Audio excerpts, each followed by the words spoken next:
শোনো, একটা কথা বলছি, মন দিয়ে একটু শোনো। মা বললো তুমি কোনো কারণে রাত করে ব্যাগ নিয়ে বাড়ি থেকে চলে গেছো। এখন যখন চলেই গেছো, কয়েকদিন থেকে আসো ওখানে।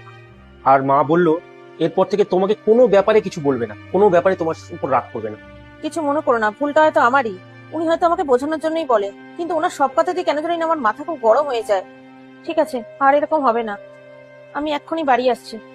আচ্ছা ঠিক আছে, তুমি তাহলে বেরো, আমিও তাহলে এক্ষুনি তাদের বাড়ি চলে আসছি।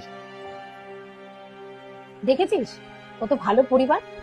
আজকালকার দিনে এরকম পরিবার পাওয়া ভাগ্যের ব্যাপার। হ্যাঁ মা, তুমি ঠিকই বলেছো। ঠিক আছে মা, আমি তাহলে এখন বেরালাম, নাহলে আবার রাত হয়ে যাবে বাড়ি ফিরতে ফিরতে। ঠিক আছে, চল আমি তোকে স্টেশন পর্যন্ত ছেড়ে দিয়ে আসি। না বাবা, তার কোনো দরকার নেই, আমি একাই চলে যেতে পারবো। তোমার মেয়ে এখন অনেক বড় হয়ে গেছে। ঠিক আছে, সুখে থাক মা।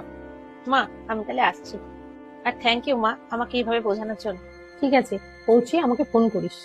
ঠিক আছে মা, আসছি। বাবা, আসছি আমি। তুমি ঠিকই বলেছো, আমাদেরই একটু শক্ত হতে হতো, নাহলে ও কোনোদিনই বুঝতো না। মেয়ে শ্বশুর বাড়িতে সুখ শান্তি বজায় রাখার জন্য না মা বাবাকে অনেক ভূমিকা পালন করতে হয়।